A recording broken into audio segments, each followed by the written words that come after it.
Hi, I'm the Michael Myers fanatic, and I'm here to review Stephen King's Needful Things from 1993.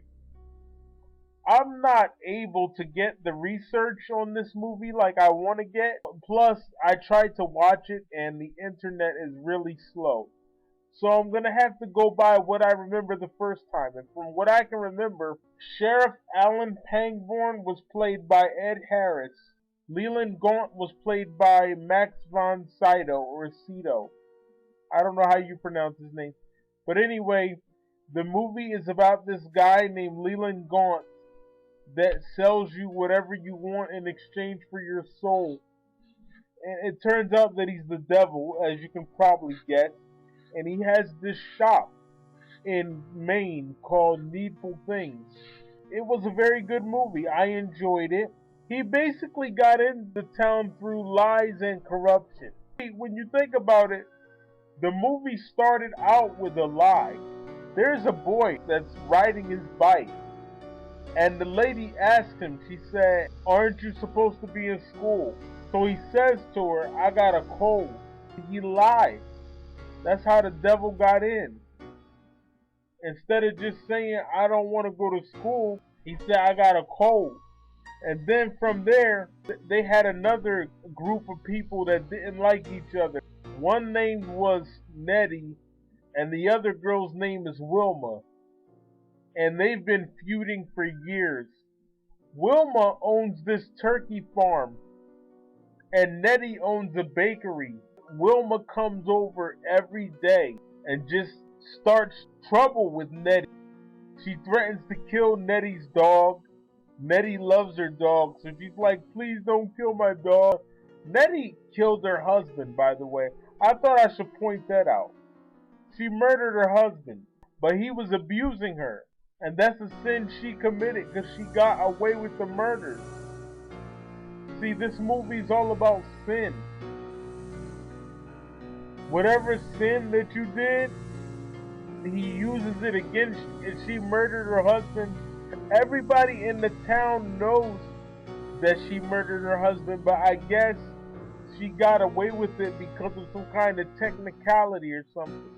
I'm not really sure what Wilma did, what sin she committed. I don't really know. I don't remember. Haven't seen the movie in a while. The devil's first wish that he grants is to an 11-year-old kid. And the kid tells him, "I've always wanted a Mickey Mantle baseball card." And the devil's like, "This card is worth 600 or 700. The guy, Brian, is like, "Well, I don't have that much money." So Satan tells him, "I give it to you for 95 cents, but then you have to finish paying for it."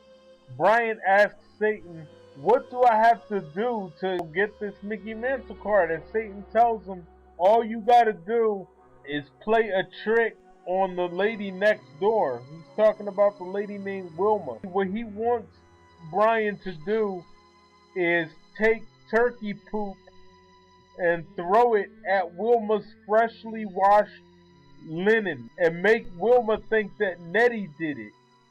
And the devil tells him, "Don't worry, you won't get in trouble. Nobody will know that it's you." And this same thing goes on throughout the movie. Next thing you know, Nettie comes into his shop and she sees this figurine or something like that. And she's like, "Oh, I've always wanted one." And again, the devil takes advantage of that because he knows your secret past or whatever. So basically, he says, "I won't yell at you the way your husband George did." He knows that she murdered her husband. Everybody knows that. But she got away with it for some reason. I don't know the reason. You know, the Michael Myers fanatic, he's not up on the law like that. He don't know about technicalities on murder. But she got away with it. So it trips me out because I'm like, how is this bitch like getting away with murder? And they know she did it. How did she get away with that? She's sitting in the town and they know she did it. He tells her, "I'll give you the figurine," or whatever it is. Wilma gets back home and she finds that her freshly washed sheets have been smeared in turkey poop. Nettie owns a bakery. Nettie Cobb, that's her name. She owns a bakery and she makes these famous apple pies. Polly, who's Alan's fiance, asks her to take the pie over to Leland, aka the devil. So Nettie Cobb goes over to the Needful Things store and takes a pie over to him. That's how she met him in the first place. And there's this guy named Danforth Keeton, but everybody calls him Buster. Why they call him Buster, I don't know. See, that's another sin. That's how the devil got in, because they're talking about this guy, Dan, behind his back. These are all sins that they committed. That's how he was able to infiltrate their town. Like talking about people behind their back, lying, gossiping, all that stuff. That's how he was able to get in. And he has the whole town in an uproar. Nettie and Wilma end up killing each other, literally. And Brian Rust, he's the 11-year-old kid that I told you about earlier, the one that wanted the Mickey Mantle baseball card, he tried to commit suicide because he couldn't deal with the guilt of selling his soul to the devil. So he tries to kill himself. But Alan, the sheriff, played by Ed Harris, he stops the kid from killing himself. He says the devil got us lined up like a bunch of human fuse boxes. He runs on hate. That's what he's trying to tell the town. That it's the devil that's got them turned against each other. And what also tripped me out is when the devil was making moves on Alan's wife. What kind of movie is this? He's like, oh, I heard that you got arthritis in your hands. This little Egyptian amulet called an Aska will take away the pain. So Polly, who's Alan's wife, she puts the Aska around her neck and it takes away her arthritis. The two ministers are arguing with each other about which religion is right and which religion is wrong. See, that's another sin right there. Because you're arguing about the Bible. Like, it's not supposed to be like that. This was one of Stephen King's better movies. One minister is trying to tell the other one, you shouldn't be gambling in church. And the other dude is like, oh, gambling is harmless. It ain't gonna hurt anyone. A little gambling never hurt anybody. Buster, or Danforth Keeton, ends up killing his wife. He beat her to death with a hammer. See, there goes another one. Murder. I'm pointing out all these sins. So that's gossip, lies, murder. He just has everyone against each other, like the sheriff said.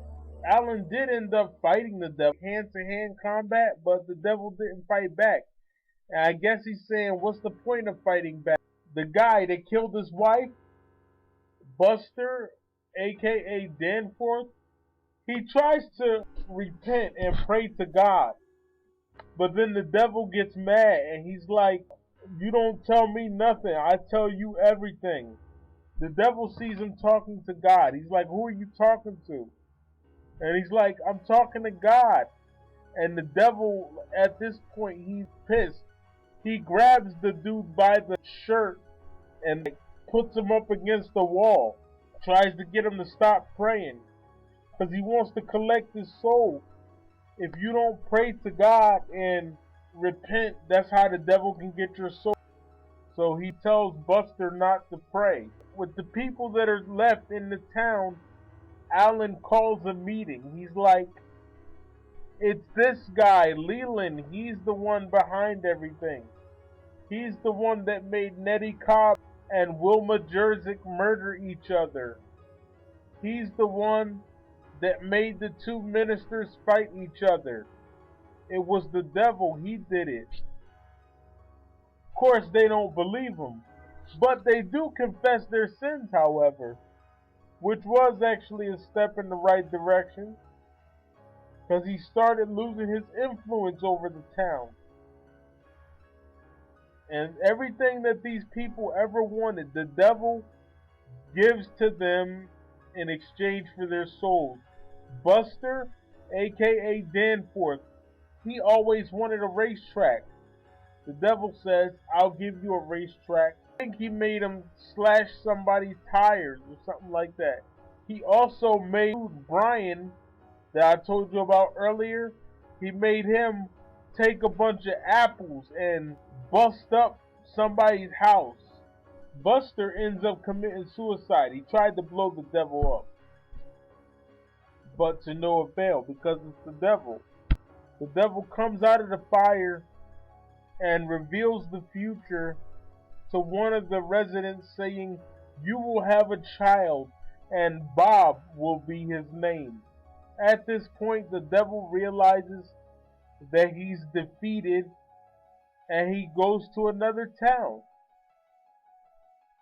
But what difference does it make? The damage is already done. 3 people are dead. 4, as a matter of fact, 5 people are dead. You know, Wilma Jerzik and Nettie Cobb, they're dead. They killed each other. Danforth is dead because he killed himself. And these movies, Needful Things and The Langoliers, they're better than that piece of trash It. That movie was stupid. Because as I said, Pennywise is nothing but a cheap ripoff of Freddy Krueger. To me, he reminded me of Freddy. For anybody that's curious, Needful Things is set in a town called Castle Rock, which is located in Maine. I believe it is a fictional town. The devil is defeated. People are dead, but I guess they can salvage what is left of their town. I'm the Michael Myers fanatic. I approve this message.